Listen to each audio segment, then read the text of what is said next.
presenoldeb di, addolaf di,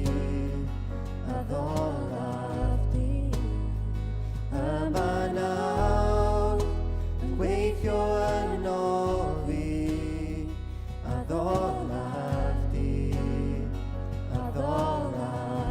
yma nawr, dy presenoldeb.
Iawn, bore da pawb, nice i weld chi gyd. Mae'n nice cael hael allan, so mae'n diwrnod hyfryd yn edrych fel. So croeso pawb sy'n gwylio adre croeso. Mae'n rhai ffordd yn Bala, so da ni'n just gobeithio fydden nhw'n cael amser da. Just i deud diwedd y gwasanaeth, fydd yna cyfle os da chi eisiau cael gweddi, fydd Rhys yn esbonio mwy, but fydd yna cyfle yn y diwedd os da chi eisiau cael gweddi. So, na i dechrau trwy darllen o'r Colosiaid. So, da ni'n canu rhai caneuon bod yma, but hynny yw'r un o'r caneuon mwy hen, cos mae'n cael ei sgwennu, mae'n y Beibl, so mae'n really hen. So, na i darllen o'r adnod 15. Mae'n dangos yn union sut un ydy Duw anweledig, a mab hynaf wnaeth roi hun dros y creadigaeth cyfan. Cafodd popeth ei creu ganddo fe, popeth yn y nefoedd ac yn y ddeiar, popeth sydd i weld a phopeth sydd anweledig, y grymoedd a pwerau sy'n llywodraethu a rheoli. Cafodd popeth ei creu ganddo fe i anrhydeddu dde. Roedd yn bodoli o flaen popeth arall, a fe sy'n dal o cwbl gyda'i gilydd. Fe hefyd ydy'r pen ar y gorff, sef yr eglwys. Fe ydy ei ffynhonnell hi. A'r cyntaf i ddod yn ôl yn fyw. Felly mae e'n ben ar y cwbl i gyd, achos roedd Duw yn cyfan cwbl wedi dewis byw ynddo, ac yn cymodi popeth ag ei hun trwyddo. Pethau ar y ddeiar ac yn y nefoedd, daeth a heddwch trwy farw ar y croes. A da ni gyd yma bore yma oherwydd Iesu Grist, yn fydd Rhys yn siarad mwy am Iesu. So tra da ni addoli bore yma, jyst meddwl am Iesu, mae'n canol popeth da ni'n neud. So os da chi eisiau sefyll, nawn ni canu a rhoi pob clod iddo fo.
Does dim dyled hwn gaf wydaliad llawn yn y gwerthfawr wain daeth o'r ysbryd Crist dim gondemniad hwn rwyf yn rhyd i Dduw dros fy Iesu gwyw cronfyr pechod yw croes fy Iesu sy'n iachadwriaeth llefodd cariad ata fi can fy enaid nawr Halleluia rod am awr i phenw di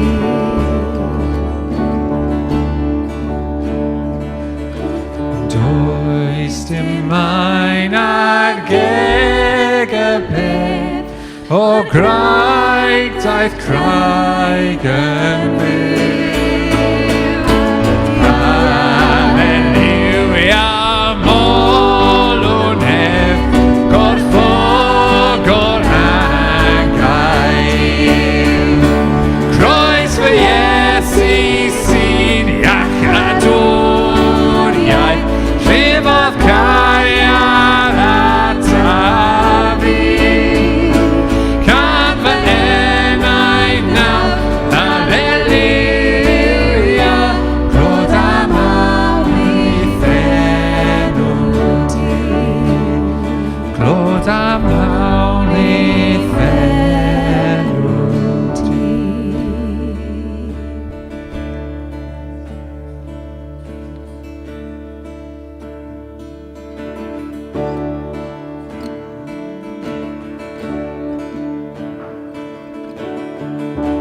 Ti oedd y gair yn y dechreuon un a Duw ai o'r sili Dygoniant cydd mewn creadigaeth yn eglur naw i ni yn Crist o mor hyfryd yw enw o mor hyfryd yw enw Iesu Crist fy Iw o mor hyfryd yw enw does dim o'i debyg ef o mor hyfryd yw enw Iesu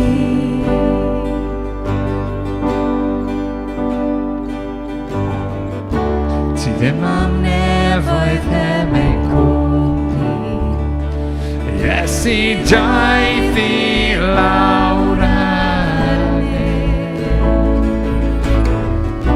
fy mechod cryf dy cariad cryfa dim ac ein gwahanu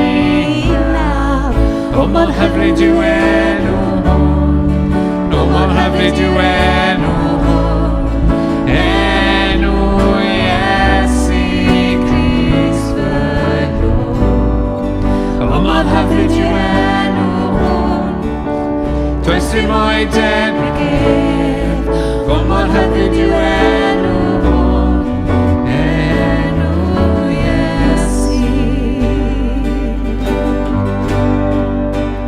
fe drechais tangau a sengath ei rwygo a pechod ac ymffros beth yn fi y meddoedd yn rhio clodydd gogoniant clodais di nôl o farw'n fyw step sydd yn debyg meddyw gymharu naw ac am byth deunas i'n rwyd ti bu a deunas ti ma gogoniant ti bu ar enw uwch bob un o mor ymys yw enw hwn o mor ymys yw enw hwn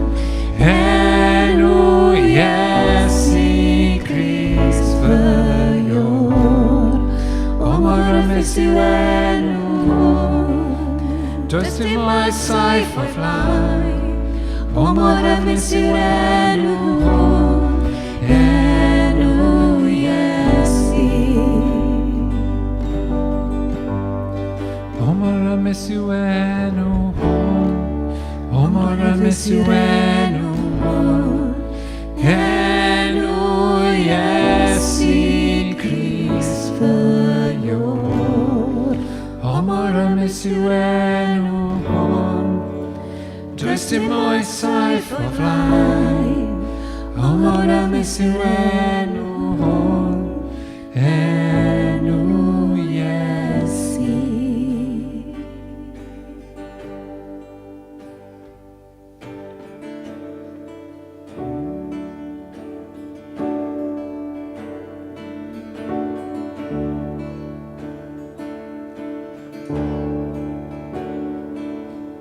Sanctai, sanctai, sanctai.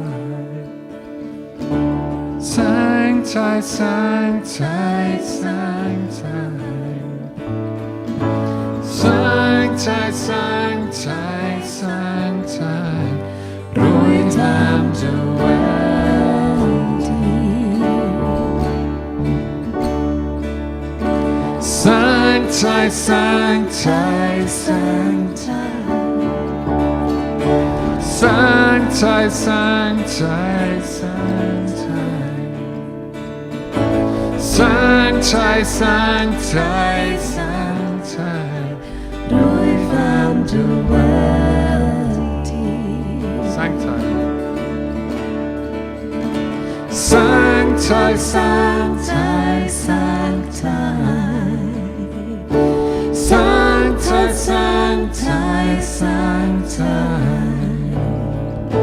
Sanctai, sanctai, sanctai.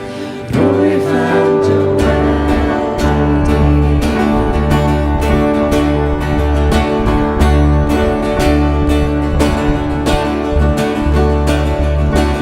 Agor y llygau gynhalon, agor y llygau gynaw, rwy'n am dywel di. Rwy'n am dywel di. Agor y llygau gynhalon, agor y llygau dynawr, rwy'n am dywel di. Rwy'n am dywel di. If weld yn dychrynfedig bryd, disgleirio, goleinio dogoniaeth, tywallt y gariad am nedd, fe gawn nhw'n sanctai, sanctai, sanctai. Sanctai, sanctai, sanctai. Sanctai, sanctai, sanctai. Sanctai, sanctai, sanctai. Rwy'n am dywel di. Sanctai, sanctai, sanctai. Sanctai, sanctai, sanctai. Sanctai, sanctai, sanctai. Rwy'n am dywel di.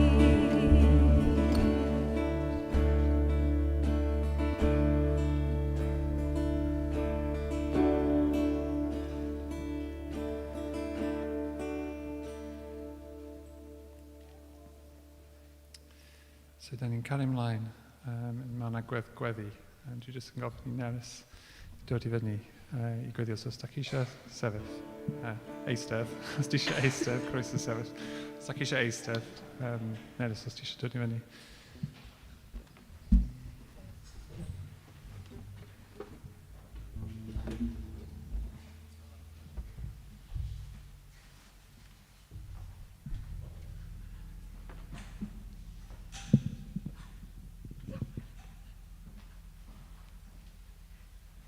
Gweddïwn.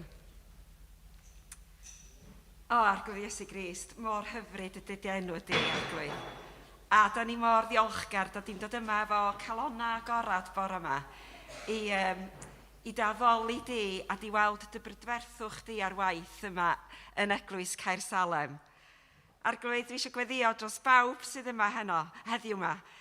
Arglwydd, dwi'n gweddio bod chdi yn agor yn calonna ni ac yn Christian i Arglwydd.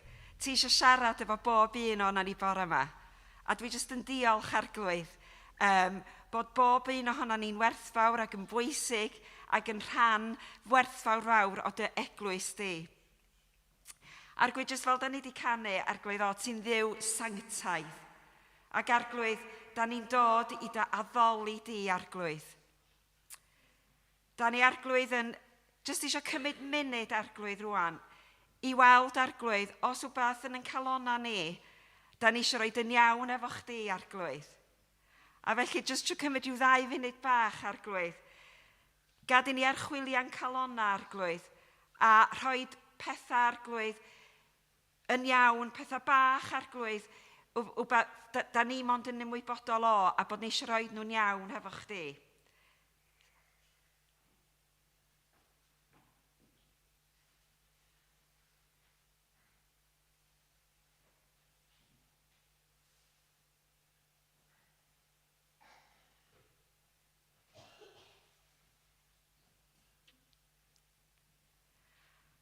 O, Arglwydd, da ni'n diolch bod chdi di anfon dy ysbryd glân. Ac Arglwydd, bod dy ysbryd glân di ar waith yn eglwys ni, yn bywydau personol ni, yn cymuned ni, a dros Gymru gyfan. Arglwydd, da ni jyst yn diolch i ti am waith yr ysbryd glân. A heb yr ysbryd glân, fedra ni wneud dim byd yn nerth yn hunan. Ac Arglwydd, da ni'n diolch, Arglwydd, am dy ddisgybliaeth di. Arglwydd, pam ti'n gweithio yn calonna ni, Arglwydd, mae o daioni, mae o lles. Dim i gondemnio ni a dim i wneud ni deimlo'n euog, ond ti eisiau symud y blocia yna sydd yn gwneud ni'n rhwystredig, fel bod ni'n rhydd i daddoli di. Rhydd o bob caethiwed, Arglwydd, mae'r gelyn yn drio gadw ni. Ti di marw, Arglwydd, i'r caeth gael bod yn rhydd. Ac Arglwydd, dwi'n gweddio dros arweinwyr Caersalem, da ni'n cyffroes, Arglwydd, am y newidiadau, Arglwydd, sydd ar waith yn yr eglwys, a dy waith di ydi o. Da ni'n gofyn am ddoethineb i'n harweinwyr ni. Da ni'n gofyn i ti eineinio nhw'n ddyddiol, Arglwydd, a'i hannog nhw, Arglwydd, a bod pobl dy eglwys di yn gefn iddyn nhw. Da ni yma i godi'n gilydd i fyny, Arglwydd, dim i fod yn negyddol. Ac Arglwydd, da ni yma, Arglwydd, i arddel dy enw di. Dwi hefyd yn diolch am y gwaith ti'n neud yn gwlad ni, Arglwydd. Dwi'n diolch, Arglwydd, bod chdi ddim di anghofio Cymru fach. A bod y gwaith ti di ddechrau yn Gymru ganrifoedd a ganrifoedd o flynyddoedd yn ôl, dwi ti ddim yn mynd i roed fyny, oherwydd Arglwydd Iesu Grist, bod y air di yn gaddo, bod chdi yn mynd i orffan y gwaith da ti di ddechrau yn bob un ohona ni, os da ni ddim yn rhoi di fyny. A dwi'n diolch, Arglwydd, bod y oleuni di sydd yno ni yn llewyrchu dros Gymru. Dwi'n diolch, Arglwydd, bod tân dy ysbryd glân di, bod chdi'n anfon tân dy ysbryd glân di, a mae o'n dechrau hefo ni. O, Arglwydd Iesu Grist, dwi jyst eisiau diolch am dy ffyddlondeb di. Dy ffyddlondeb di, Arglwydd, pam da ni trwy'r storm, ac wrach bod na rei mynd trwy'r storm wan, lle mae'r twllwch mor ddu. Ond Arglwydd Iesu Grist, mae dy air di'n gaddo, bod chdi hefo ni, a bod chdi yn ffyddlon, a bod ni'n mynd i gyrraedd yr ochr arall. Oherwydd bod chdi hefo ni. Ti byth yn mynd i adael ni. A dwi jyst yn diolch, Arglwydd, bod dy air di yn gadarn mewn byd sydd yn ansefydlog. Bod ni, Arglwydd, Rhodd y heiad yna ni i droi at dy air di yn ddyddiol, i gymryd yr addewidion yma, Arglwydd. A fel bod ni, Arglwydd, yn dod i nabod di yn well, deall y frwydr ysbrydol yn well, a gallu brwydro hefo'r arfau ysbrydol ti di roed yn dy air di. A bod ni ddim yn taro allan ar yn gilydd, allan o'r fflesh. O, Arglwydd Iesu Grist, dwi'n diolch bod gariad di yn anorchfygol bore yma dros bob un ohona ni. Ac Arglwydd, helpa ni, Arglwydd, gerdded yn dy fuddugoliaeth di yn ddyddiol. A dwi yn bersonol, Arglwydd, jyst eisiau diolch i ti am eglwys Caersalem, a Rhys a Menna, a'r gwaith, Arglwydd, ddiflino maen nhw'n wneud dros dy eglwys di. Ac Arglwydd, dwi jyst yn gweddio dy fendith di dros dyn nhw. Dwi'n gweddio dy eneiniad di, a dwi'n gofyn i ti warchod drosta ni fel eglwys. Dwi'n gofyn hyn i gyd yn dy enw grasol di, Arglwydd Iesu Grist. Amen.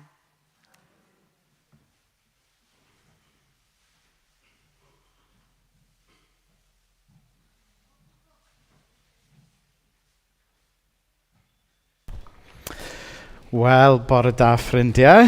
Gobeithio fod pawb yn iawn bore yma. Diolch fawr iawn i Martin am yr addoliad. Diolch i Nerys am arwain i mewn gweddi rymus hefyd. Diolch am y weddi bersonol dros teulu bach ni hefyd, Nerys. Chydig o gyhoeddiadau cyn bod ni'n mynd yn blaenau. Mae'r gweithdy ar ddehongli breuddwydion yn digwydd yma dydd Sadwrn yma sydd yn dod nawr. Felly Jan a'r rhwydwaith mae Jan yn gysylltiedig â fe sydd ynglyn â trefnu'r gweithdy yma.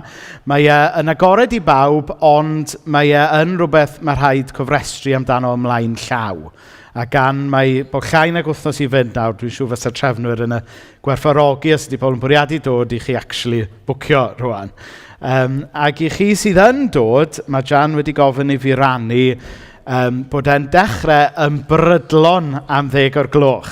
Nid Caersalem mean time, ond Greenwich mean time, 10 o'r gloch. Felly anelwch, dwi'n yn gwybod, anelwch i fod am erbyn tua 1/4 o leiaf i chi godi paned cyn bod y sesiwn cyntaf yn dechrau yn brydlon am 10 o'r gloch. A cofiwch hefyd ddod â bocs bwyd efo chi. Does dim cinio'n cael ei ddarparu. So mae angen i chi ddod â cinio gyda chi. Iawn, y peth nesaf ni eisiau rhannu oedd update bach ynglyn â'r broses o alw aelodau newydd i'r tîm arwain. I chi sydd ar y rhestr e-bost, byddwch chi eisoes wedi cael esboniad o le da ni arni yn y broses. Ar ôl derbyn yr enwebiadau mewn, edrych arnyn nhw, pwyso mesur, a gweddio drostyn nhw, wnaethon ni fel tîm arwain fynd ymlaen a siarad efo 3 aelod i weld os fysa nhw yn hapus i'w henwau fynd yn ei blaen. Am wahanol resymau, rhai resymau personol ac yn y blaen, oedd 2 o'r bobl yna ddim yn teimlo bod yr amser yn iawn i'w enw nhw fynd ymlaen, ond mae yna un enw yn hapus i fynd ymlaen. Yr enw yna ydy Maggie Hughes. A da ni fel tîm arwain yn credu fysa Maggie yn gyffeiliad da iawn i'r tîm arwain. Mae hi yn Gristion eiddfed, yn berson eiddfed, ac hefyd yn weithgar y mywyd yr eglwys, ond hefyd yn rhywun sy'n cario baich arbennig, baich calon bugeiliol mawr, a hefyd baich y gweddi. Felly mae e'n ffitio twch ac yn cryfhau ni fel tîm arwain felly. Byddwch chi hefyd yn ymwybodol fod Martin wedi cynnig sefyll i lawr mwyn rhoi cyfle i rywun arall wasanaethu. Ond bod yna bobl arbennig iawn wedi cael ei enwebu, oedd neb cweit yn yn ffitio yr hyn oedd Martin yn dod â'r tîm. Felly dwi wedi gofyn i Martin ail ystyried, a mae e wedi ail ystyried, felly mae Martin mynd i aros ymlaen am dymor arall hefyd i wasanaethu'n arbennig yn cynnwrthwyo Robin efo'r tîm addoli ac hefyd mae e'n berson gweinyddol a mae hwnna'n cael ei werthfawrogi yn rhan o'r tîm hefyd. Ond dwi eisiau cael anogi chi hefyd gyda'r ffaith fod yna llwyth o enwau wedi cael rhyw enwebiad. Bron yn teimlo fod yr holl eglwys wedi enwebu i gilydd. Ac o'n i'n gweld hwnna'n galanogol, achos da ni yn eglwys sydd yn adnabod doniau, yn adnabod galwad y mywyd yn gilydd. Ond byddwch chi hefyd yn gwerthfawrogi bod dim modd i bawb fod ar y tîm arwain. Ac hefyd, nid o reidrwydd bod ar y tîm arwain ydy y lle gorau i bawb wasanaethu.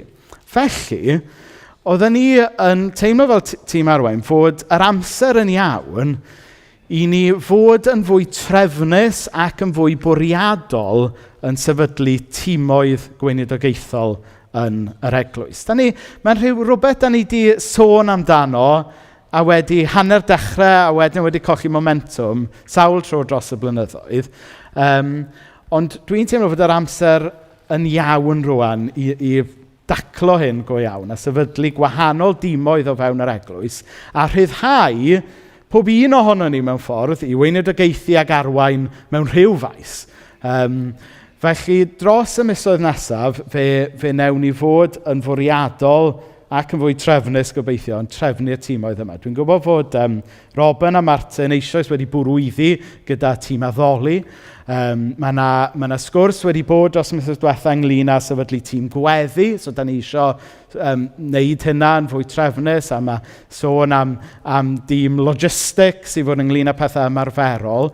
Felly, os oeddech chi falle yn teimlo arweiniad i wasanaethu mwy, hyd yn oed i arwain mewn rhyw capacity, ond ddim o'r rheidrwydd fel rhan o'r tîm arwain, wel dwi'n gobeithio fydd y tîm y gweinidogaethol yma yn ffordd i ni adnabod lle all pawb mewn rhyw ffordd plygio mewn a bod yn rhan o weinidogaeth yr eglwys yn mynd yn ei flaen. Ac ar y pwynt yna, byddwch chi'n ymwybodol fod pan da ni'n cael cyfarfodydd eglwys, maen nhw'n tueddu bod bach yn business-minded. Mae yna bethau cyfansoddiadol a mae rhaid i ni wneud, mae yna adroddiadau ariannol sy'n rhaid i ni ticio off ac yn y blaen. A'r canlyniad yw fod y cyfarfodydd eglwys weithiau ddim yn ddigon agored i ni wir gwrando ar ein gilydd, ac yn ei ddirnad y wyllus Duw gyda'n gilydd. Felly, yn fuan ar ôl yr haf, rhywbryd yn mis Medi neu mis Hydref, yn hytrach na cael cyfarfod eglwys fel rhywbeth sy'n cael ei sticio ar ddiwedd oedfa dydd Sul. Da ni'n gobeithio trefnu dydd Sadwrn cyfan, le bydd pawb yn gallu dod at ei gilydd, a gewn ni dorri mewn i grwpiau, a gewn ni ddwrnod ar ei hyd efo'n gilydd yn ystyried be mae Duw yn galw ni fel eglwys iddo fe yn yr tymor yma sy'n agor o'n blaenau ni. Felly, mwy o fanylion am hynna dros yr wythnosau a'r misoedd i ddod. So, yn ymarferol, mae enw Maggie wedi cael ei enwebu a mae hi'n hapus i'w enw fynd ymlaen. Felly, mewn 2 wythnos, so ar ail Sul mis Mehefin, fe gewn ni gyfarfod eglwys le fydd na bleidlais ffurfiol, pleidlais gydd, i gadarnhau yr alwad yna, a wedyn byddwn ni'n neilltuo Maggie i fod yn rhan o'r tîm. Ac os oes rhywun methu bod yma ar y Sul yna cysylltwch gyda Arwel allwn ni drefnu pleidlais bost neu proxy neu rhywbeth. Dwi'n gadael manylion felly Arwel. Felly, dyna ni. Dyna'r newyddion diweddara am hynna. Mae Hannah mynd i ddod fyny nawr i rannu ynglyn â caru Caer Salem. Diolch, bore da pawb. heno, mae gyda ni Cari Car Salem, ond mae heno yn noson special yn Cari Car Salem, oherwydd, dwi ddim yn meddwl i'r dyddiad, ond i'r Sul, mae wedi bod blwyddyn ers i Cari Car Salem dechrau. Woo, woo. Oherwydd hynna, dyn ni'n mynd i cael parti heno i ddathlu a diolch i Dduw am ei ffyddlondeb ar gwaith yn Cari Car Salem. Felly, mae yna croeso i chi gyd dod a fod rhan o hynna wrth ni just, dathlu a diolch i Dduw am y blwyddyn dyn ni wedi cael yn Cari Car Salem. I unrhyw un sydd eisiau dod ar rhywbeth, mae yna croeso dod â rhyw fath o party food, achos bydd e'n party. Os ydych chi eisiau, dyna fe. Ond noson special yn Cari Car Salem yn dathlu blwyddyn ers i ni ddechrau. So, dyna ni. Diolch. Diolch fawr iawn, Hannah. Ag Suzanne newydd fy atgoffa hefyd bo Hazel wedi syrthio wythnos yma yn anffodus, wedi syrthio'n reit hegar, a mae wedi cael triniaeth, a felly mae yn ysbyty Gwynedd ar hyn o bryd. Felly, da ni yn cofio at Hazel ac yn gweddio drosti a'i teulu dros y cyfnod anodd yma. Yn ei blygu pen mewn gweddi nawr, a wedyn fydd y plant yn mynd lawr grisiau efo Bethan bore yma. O Dduw Dad, da ni yn diolch fod ti yn Dduw sydd yn frawd ac yn ffrind. Ond dyn ni hefyd yn diolch dy fod ti'n arglwydd ac yn frenin. I ni'n diolch fod ti yn codi ni pan da ni'n teimlo'n wan ac i ti'n cysuro ni pan da ni angen cysur. Bydd efo ni gyd nawr wrth i ni glywed neges boed hynny ni oedolion neu y plant yn mynd lawr grisiau i'r ysgol Sul. I ni hefyd yn cyflwyno ffrindiau ni sydd ddim yn dda ar hyn o bryd, yn meddwl yn arbennig am Hazel wythnos yma ar ôl i chodwm. Cyn gweddio dros Ann hefyd, iddi hi gryfhau ar ôl i triniaeth hefyd. O Dduw Dad, i ni yn diolch fod ganddo ni deulu yma. Ac i ni'n gofyn i ti gynorthwyo yn gilydd i ddangos cariad Iesu mewn gair a gweithred i'n gilydd yr wythnos yma. Yn enw Iesu. Amen. Amen. Iawn, so mae'r plant yn gallu mynd allan nawr a gewch chi sgwrsio am hanner munud gyda rhywun sy'n ystod ar eich pwys chi.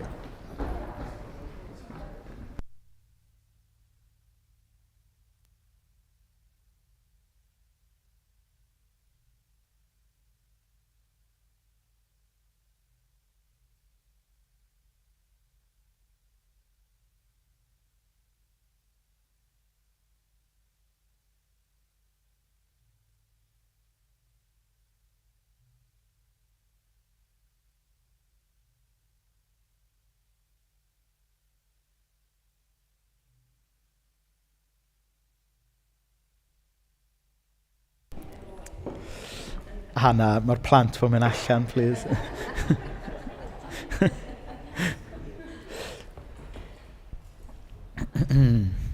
Iawn, gret. Wel, bore yma ffrindiau, mae gen i stori personol i rannu, gwers hanes, anogaeth o'r gair a gobeithio her i ni fel pobl Dduw yn ein gwlad heddiw.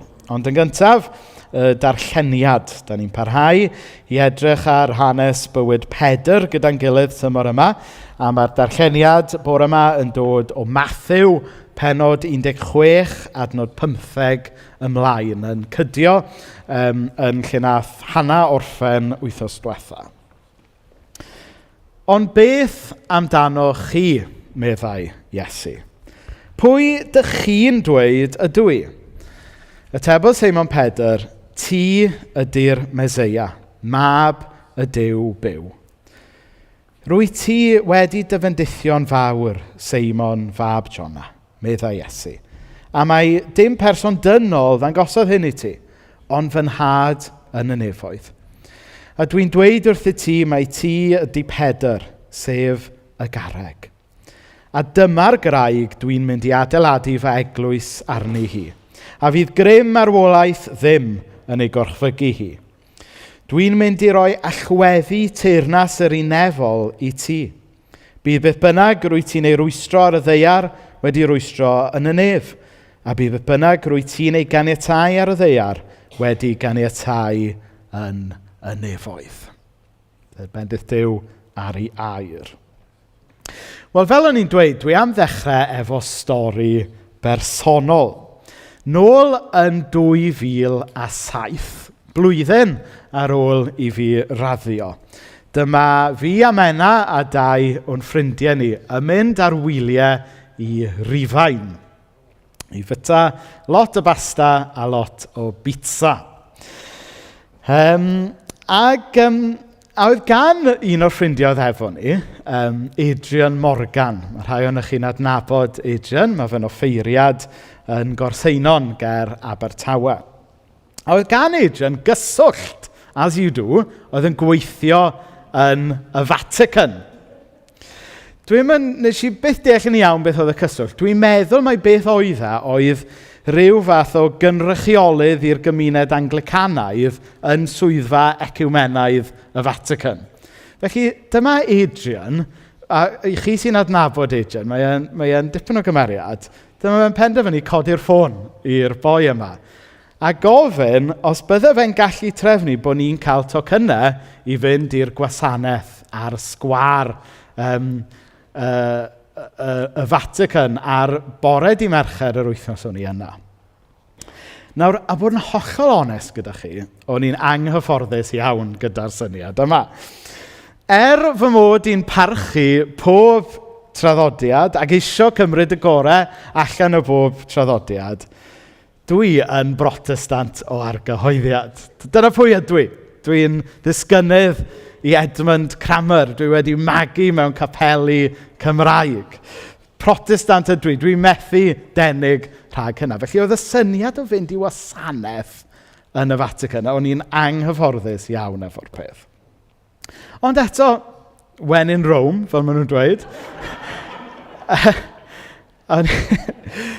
o'n i'n meddwl, wel, na ni, ewn i'r Vatican. A allai gyfiawnhau ei mam drwy ddweud, chod dyna bydd o'n i'n poeni mwyaf, bydd y mam yn dweud. Allai gyfiawnhau ei mam drwy ddweud mae ymweliad diwylliannol a hanesyddol yn unig oedd e. Felly dyma ni'n mynd ar y bore di Mercher yna, cychwyn yn ffordd o le o'n i'n aros draw i'r Vatican. Ac wrth i ni ddod yn nes, o'n i'n gweld y queues enfawr yma, yn mynd rownd y bloc, y pobl yn ciwio i fynd i'r gwasanaeth cyhoeddus yma ar y sgwâr. So o'n i'n meddwl, great, this is my getaway plan. Ond mae gormod o queues, na ni just mynd i wneud rhywbeth arall.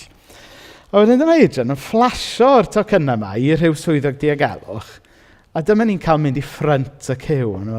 Diar, sy'n ffordd allan o hyn nawr. So o'n i'n meddwl bod e'n amlwg di cael, chybod chi pan chi'n mynd i lleddwch, chi'n gallu cael priority tickets math o beth. Dyma. So oedden ni'n jumpio'r ciw, so dyna ni, o'n i allan ar sgwâr y Vatican.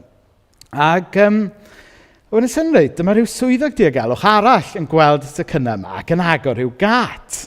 Rwy'n synryd, dyna le o'n i, sort of yn ffrynt y sgwâr nawr. Chybod, os ydych chi wedi gweld fel Beyoncé yn y Millennium Stadium, mae yna rhyw fath ardal yn y ffrynt le mae pobl sydd wedi talu bach yn fwy yn cael mynd i, a bod nhw ddim yn goffo bod yn nghanol pawb arall. Ond wedyn, dyma rhyw swyddog diogelwch arall yn gweld y tocyn, a dyma ni nawr reit yn y ffrynt. Ac ar y pwynt yna, dyma swyddog diogelwch arall eto fyth yn gweld y tocynnau, peth nesaf, o'n i'n ista ar y llwyfan gyda'r pab.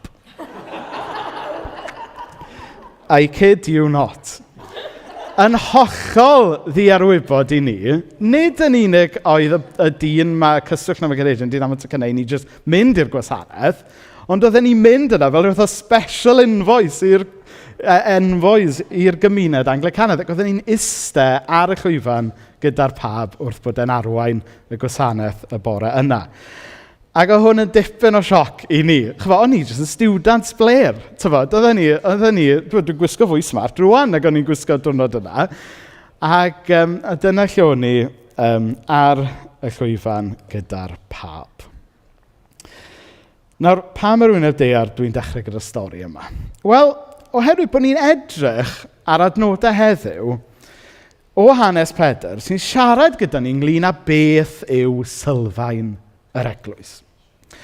Ac yn dilyn mlaen o be nath Hannah siarad amdano di Sul diwetha, i ni'n benodol yn dilyn mlaen o lle mae Pedr yn cyffesu mae Iesu yw y Meseia. A wedyn, mae gyda ni'r darn yma lle mae Iesu yn dweud rhywbeth wedyn, anogaeth yn ôl i Pedr ar ôl iddo fe gyffesu mae Iesu yw'r Meseia. A dwi'n dweud wrth y ti, mai ti ydy Pedr, sef y garreg. A dyma'r graig dwi'n mynd i adeiladu fy eglwys arni hi.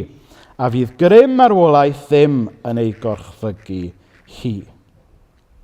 Nawr mae'r adnodau sydd gyda ni bod yma wedi arwain at rhywfaint o anghytuno yn hanes yr eglwys. Rhai pobl yn meddwl mai yma mae'r traddodiad y pab yn dechrau. Bod Pedr rhywsut oedd yr rhyw fath o'r pab cyntaf ac ers hynny bod yna olyniaeth wedi bod. Ond mae pob traddodiad yn credu mai o fan hyn mae'r syniad o olyniaeth apostolaidd yn dechrau. Sef fod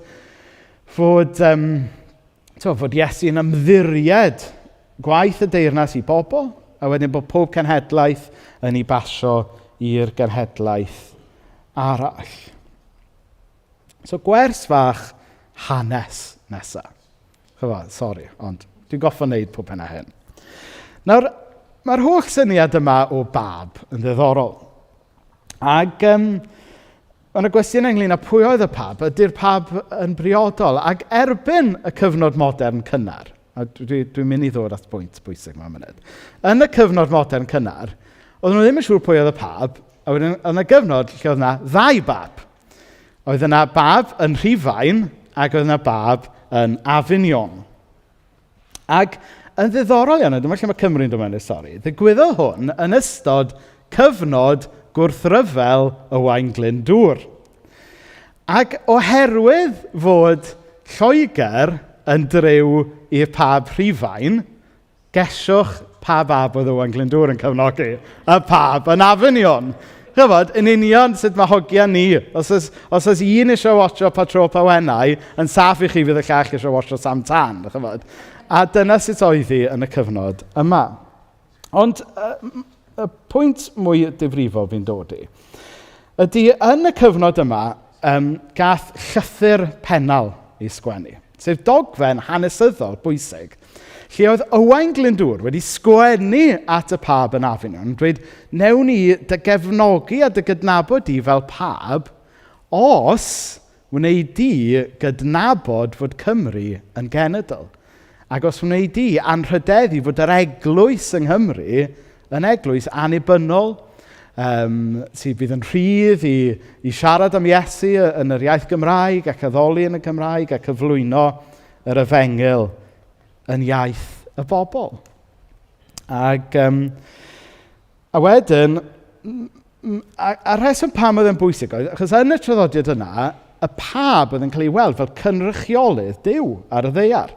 Felly beth oedd tu ôl hyn gan Owain Glyndŵr oedd bod o eisiau'r syniad bod Duw yn adnabod ni fel cenedl. Fod Duw eisiau eglwys Gymraeg, mwyn i bobl Cymru glywed am Iesu Grist. So, wrth gwrs, lot o politics yn rhan o fe, wrth gwrs, ac yn y blaen. Ond mae'n ddiddorol yn dydy.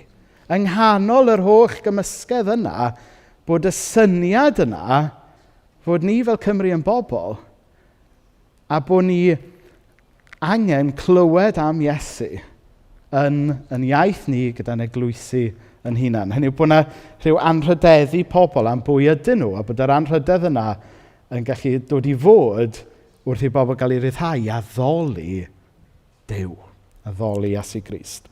Ond anyway, nath nhw fethu penderfynu pwy oedd y pab cywir, so nath nhw benodi pab newydd yn Pisa, ond i drio setlo'r mater, ond turns out, oedd neb yn hapus gyda hwnna, so am gyfnod o'na 3 pab, a wedyn ddath y pantomime i ben.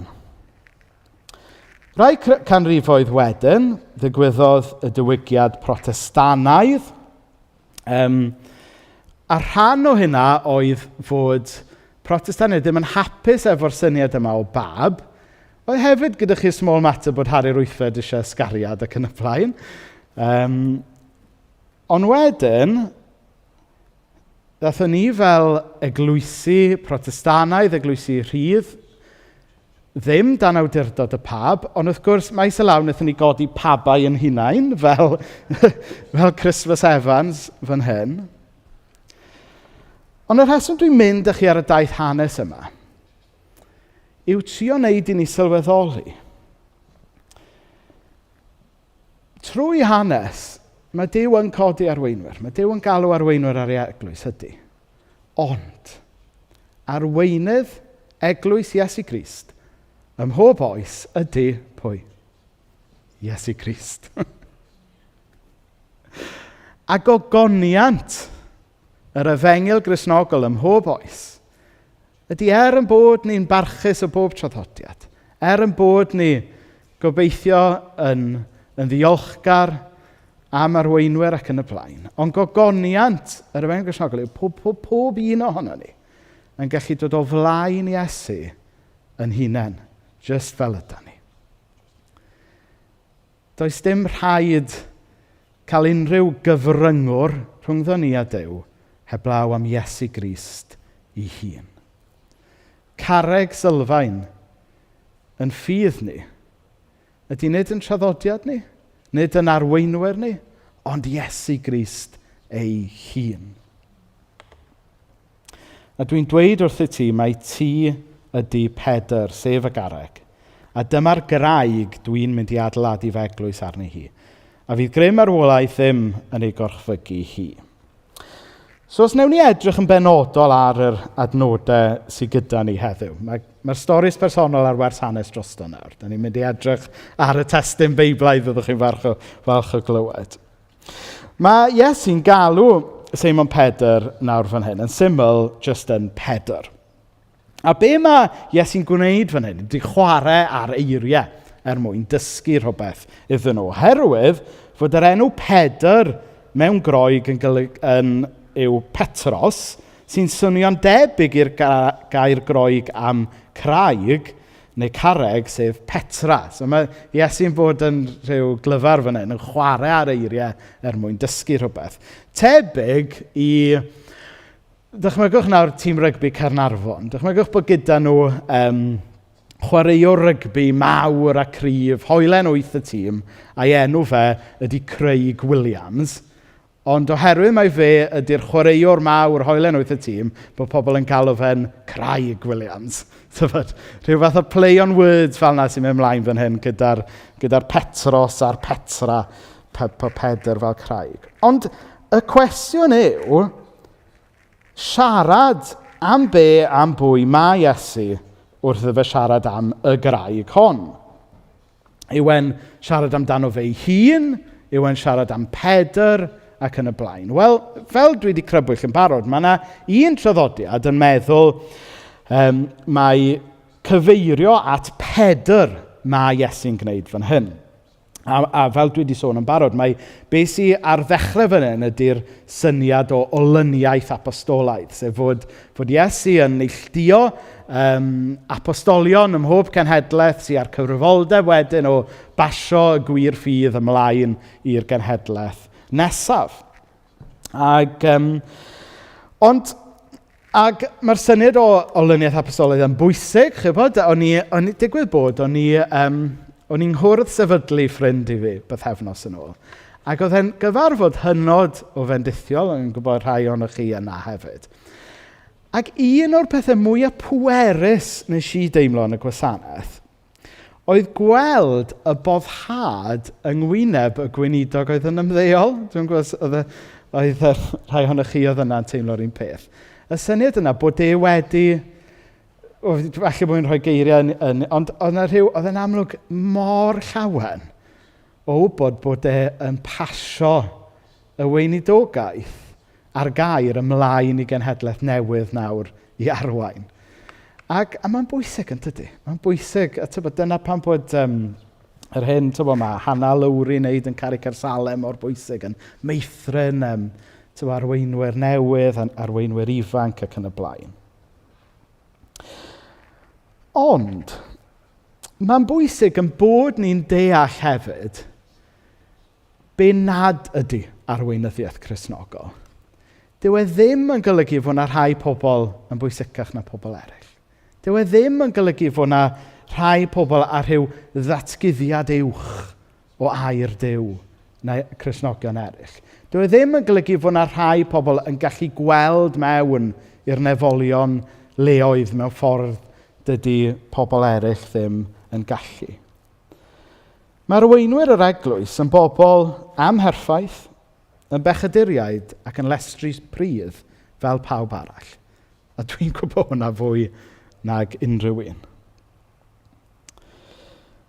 Ni'n credu mae'r unig offeiriad mae rhywun angen ydy Iesu. Iesu, rwyt ti'n ddigon. Meddwl am geiriau Iesu, nid yw neb yn dod at y tad, ond trwy o fi. Ac wrth gwrs yn bod ni gyd yn gallu meddwl am Gristnogion eraill, arweinwyr eraill sydd wedi helpu ni i weld Iesu, wrth gwrs. Ond Iesu yw'r unig un sy'n mynd â rhywun at y tad. Iesu yw'r unig un sy'n agor y drws yna. A gogoniant y ffydd Gristnogol, felly, yw bod unrhyw un yn gallu siarad trwy i air gyda rhywun. Mae unrhyw un yn gallu cael mynediad at y tad trwy Iesu. Does dim rhaid mynd trwy mechanisms yr eglwys mwyn cael dod at Dduw y Tad. Mae Dduw y Tad yn cyfarfod ni lle yda ni. Da ni'n gallu dod at Dduw y Tad trwy Iesu a neb arall. A dyma beth oedd tu ôl y diwygiad Protestannaidd, bod nhw eisiau torri lawr y system grefyddol yr eglwys a rhyddhau pobl i ddod i adnabod Iesu drostyn nhw i hunain. Dyma oedd y syniad peryglus yma.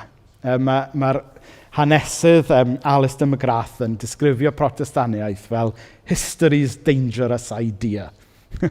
Oherwydd bod e'n rhyddhau pawb i allu darllen y gair drostyn nhw i hunain, dehongli y gair drostyn nhw i hunain hyd yn oed.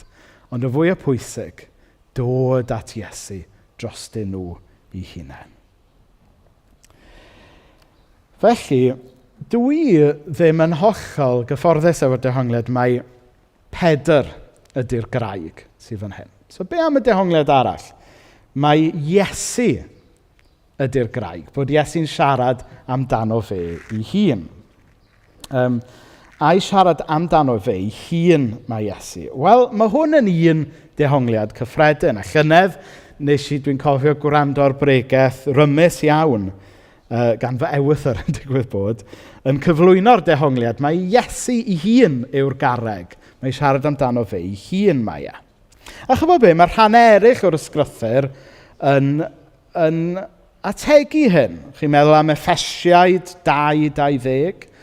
Dych chi'n rhan o'r un adeilad, dyn ni'r cynrychiolwyr personol ddewisodd er proffwydi wedi gosod y sylfaeni. Ond y Meseia ei hun ydy'r maen clo.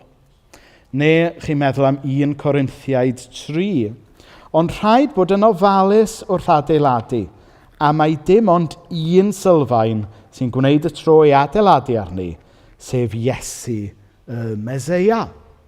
Neu meddyliwch am un o'r emynau cyfoes mwyaf poblogaidd, Christ alone, cornerstone. Weak made strong in the Saviour's love, through the storm, he is Lord of all. Mae'r cyfieithiad Cymraeg o'r emynau di newid cornerstone i angor. So mae'r ddelwedd wedi cael ei golli yn y cyfieithiad, ond be bynnag am hynny. So ai Crist yw y garreg? Dwi ddim yn siŵr. Dwi am gynnig trydydd opsiwn i ni. Sef, mae cyffes Pedr, mae Iesu yw'r Meseia ydy'r garreg. So nid Pedr ydy'r garreg, nid Iesu ydy'r garreg, ond yn hytrach perthynas Iesu a Pedr efo'i gilydd ydy'r garreg. Neu, o arall eira fe, perthynas Iesu gyda'i bobl ym mhob oes ydy y garreg mae sôn amdano fe fan hyn. Oherwydd y cyd-destun ydy'r eglwys. Y cyd-destun ydy beth sy'n datgloi grymoedd y nef yma ar y ddaear. Wel, perthynas Iesu efo'i bobl. Yn yr hanes penodol hwn, perthynas Iesu a Pedr, yn ein dydd ni, perthynas Iesu a Gwen o Hughes. Perthynas Iesu a Manon. Perthynas Iesu, Lowry Jones, dwi ddim yn mynd rhwng chi gyd. Hynny yw, dyma sy'n mynd mlaen fan hyn, fi'n credu. Dyma yw'r dehongliad sy'n ei fwyaf o synwyr i fi yn y cyd-destun. Bod hi'n wir, wrth gwrs, mae Iesu yn yr ystyr absolute ydy carreg sylfaen yr eglwys. Be sydd yn mynd mlaen yn yr testun penodol yma ydy y berthynas fyw a dynamic yma sydd efo Iesu a Pedr. Neu o roi mewn ffordd arall, y berthynas fyw a dynamic ddyle fod rhwng Iesu a'i eglwys ym mhob oes. Sylfaen yr eglwys yn yr ystol gyffredinol ydy Iesu, wrth gwrs. Ond mae Duw, fel rhan o'i gynllun mawr, wedi ymddiried pobl fel chi a fi i fod yn rhan o godi'r deyrnas. Nawr, dwi ddim yn ei sens ar ryw ystyr, na di? Pan bod Duw wedi ymddiried pobl fel ni fod ar rhan yng ngwaith adeiladu y deyrnas? Wel, hefyd bod e'n caru ni, bod e wedi... Dyna mae Duw eisiau wneud. Mae e'n Duw sydd eisiau perthynas efo'i bobl. A mae e, fel rhan o'i gynllun fyddwn ni byth yn ei ddeall, wedi ymddiried ni i eglwys i fod yn lys genhadon iddo fe, yn y bywydau bob dydd, yn lle gwaith, yn ysgolion, mewn cymdeithas yng Nghymru heddiw. Felly dwi'n awgrymu, mae nid Iesu ei hun ydy'r garreg yma, nid Pedr ei hun ydy'r garreg, ond yn hytrach, cyffes Pedr, mae Iesu yw'r Meseia. Yn y berthynas dynamic yna, rhwng Iesu a Pedr, a rhwng Pedr a Iesu. Yr allwedd i ddatgloi pwer teyrnas nefoedd, fel mae'r adnodau sy'n dilyn yn sôn amdano, ydy pan mae pobl ar y ddaear yn cyffesu Iesu fel Meseia, ac felly yn rhyddhau grym y nefoedd y mywydau pobl heddiw.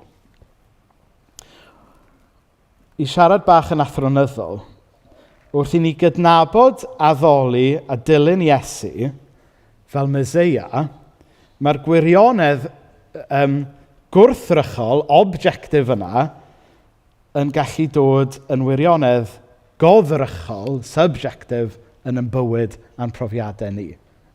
Chi'n deall beth fi'n dweud hwnna? Hynny, bod cred mae Iesu yw y Meseia a pen yr eglwys o'r cred yna, o gredu hwnna, mae'n gallu dod yn reality wedyn yn ein profiadau ni fel i bobl heddiw. Ac yn hanesyddol, pan mae hwnna'n digwydd, pan mae pobl yn credu yn Iesu fel Meseia, wedyn bod nhw'n byw yng ngoleuni hynna, yn hanesyddol, dyna pryd mae eglwys Iesu Grist yn ffrwydro mewn bywyd. Pan mae pobl yn ail ddarganfod beth yw i gredu yn Iesu fel Meseia, dyna pryd mae adfywiad yn digwydd. Neu fel wedodd yr hanesydd Arthur Jones, pan mae'r eglwys yn cael y pwyslais diwygiedig, sef cyffesu y pethau iawn, ond hefyd diwygiadol, profi grym a cariad Duw. So pan mae'r diwygiedig a'r diwygiadol, yr reformed a'r... Beth yw diwygiadol? So pan mae'r reformed a'r revivalist yn dod at ei gilydd, dyna pryd mae'r nefoedd yn torri trwyddo. A trwy hanes, dyna dyn ni wedi profi yn ein gwlad ni. Chi'n darllen hanes y seintiau Celtaidd. Chi'n edrych be nath wneud i William Morgan, iste lawr mewn golau canwyll yn gweithio ar ei Feibl. Chi'n meddwl beth oedd tu ôl athrylaeth y mynau Ann Griffiths? Beth oedd tu ôl cynnwrf diwygiad Evan Roberts? Beth oedd tu ôl y noson ryfedd yna, na rhai ohono ni dystiodd y fe'n llanw chydig wythnosau nôl? Pan mae pobl Duw yn cyffesu Iesu fel Meseia ac yn agored wedyn i'r nefoedd ddod yma, mae pethau yn digwydd yn eglwys Iesu Grist. Dyma yw'r graig dwi'n mynd i adeiladu fel eglwys arni hi, a fydd grym marwolaeth ddim yn ei gorchfygu hi. Y graig ydy Iesu yn yr ystyr absolute, ond da ni a rhan yn hynna yn cyffes drwy gyffesu mae Iesu yw y Meseia, a bod yn agored i rym y Meseia fod ar waith yn bywydau ni, yn dydd ni heddiw. Dwi am wahodd y band i fyny nawr, a da ni'n mynd i gael cyfnod o bwyso mewn i hyn, mewn gweddi a chan. Achos yn y cyfnod yma 2000 o flynyddoedd yn ôl, oedd Iesu Grist yn dechrau perthynas efo'i bobl. Oedd e'n sefydlu i eglwys. A mae eglwys Iesu Grist wedi lledu drwy'r byd ers hynny.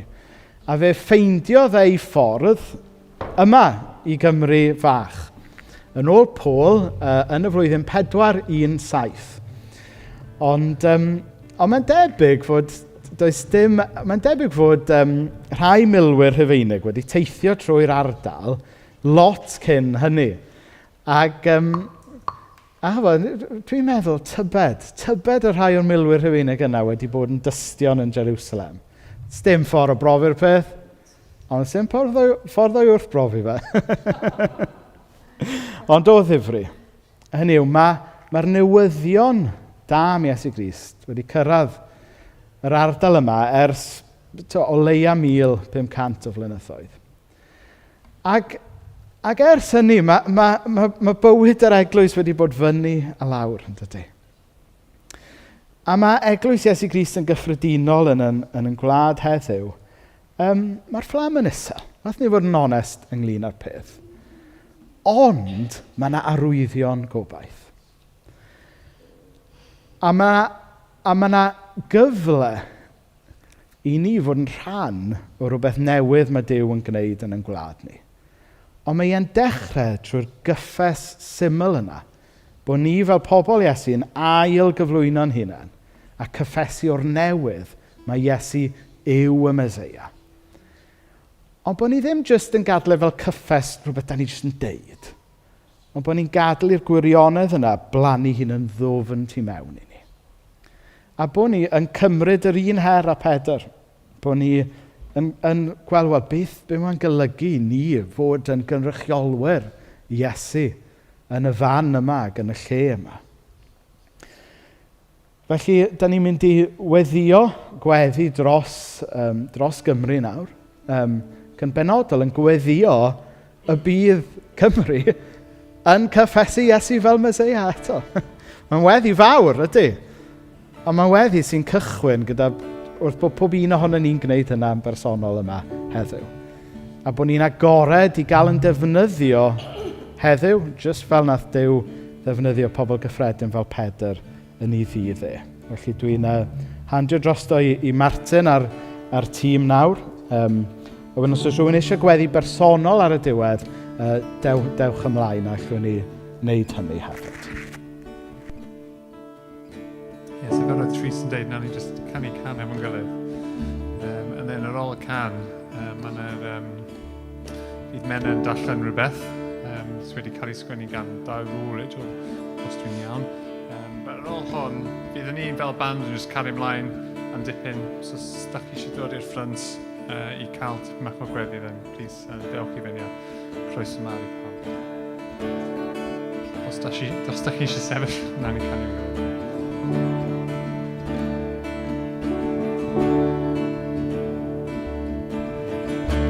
Bryd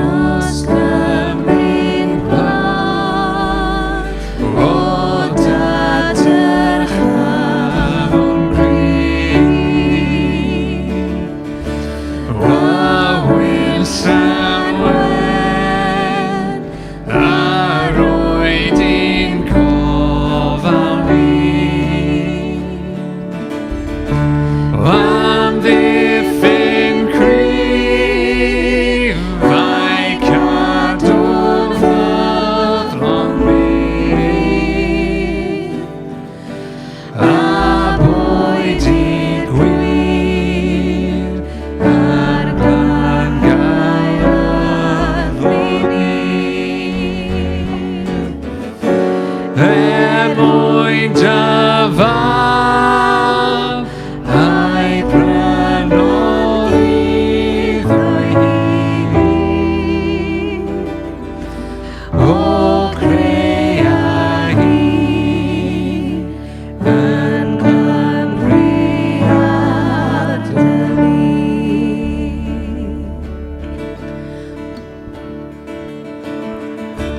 O deiedi, pan fo a welon Duw, a chwerthu eto dros ein heriau gwyw, a cryndir gras dan ras cawodydd hyn, yn erddi Crist, yn ffrwython iddo wyn. Amheriau fwyn a gorfolen Rhys Llwyd, yn seinio fri, neiddiadau a throiwn. Amheniau ffwyn a gorfoledd Rhys Llwyd, yn seinio fri, neiddiadau a throiwn.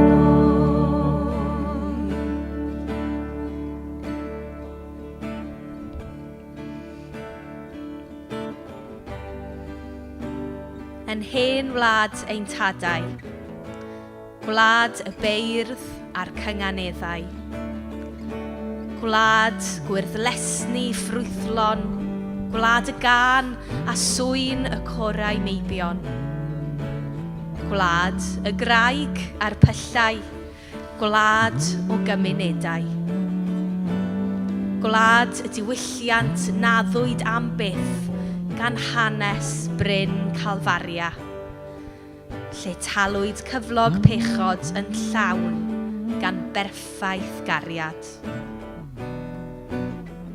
Gwlad yr edifeirwch torfol, gwlad osgor plygu glin, gwlad y pub, y pilpyd a'r pwll, y bloeddio canu mawl ag holl angerdd yr ysgyfaint, yn hon, hen wlad ein tadau. Safon eto a'n cyndeidiau, ar hyd y cenedlaethau, a'n seiliau eto'n ddwfn yng Nghrist, yng nghrhaig yr oesoedd, yn hen wlad ein tadau. Gwlad y graig a'r pyllau, gwlad o gymunedau. Yn y wlad sy'n llawn unigrwydd, boedith eglwys roi agosatrwydd, chwala'r holl raniadau, am undod boed ein gweddiau. Tra'n siarad am ddiwygiad a chodyn cri ata ti, tyrd arglwydd, dechrau yn fy nghalon i.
Oes rhywun isio gweddi neu yn dymuno gweddio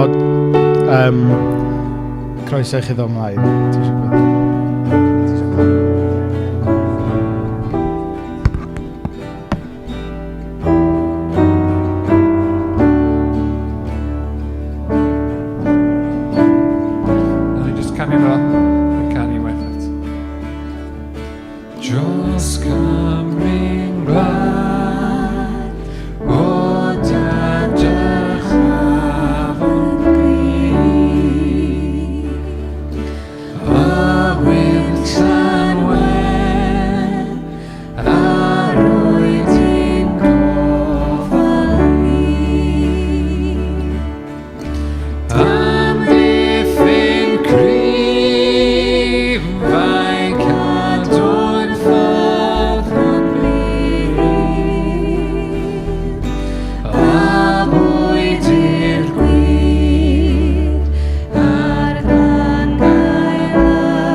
Diolch bod ti wedi dod i'r byd i achub ni. Diolch am yr eglwys. Diolch am Cymru. Diolch ffyrddio ein molad ni. Yn dy enw. Amen. Croeso, os da chi eisiau canolbwynt, nawn ni cael ymlaen am tipyn bach. Os da chi eisiau gweddi, then please diolch. Neu cael paned.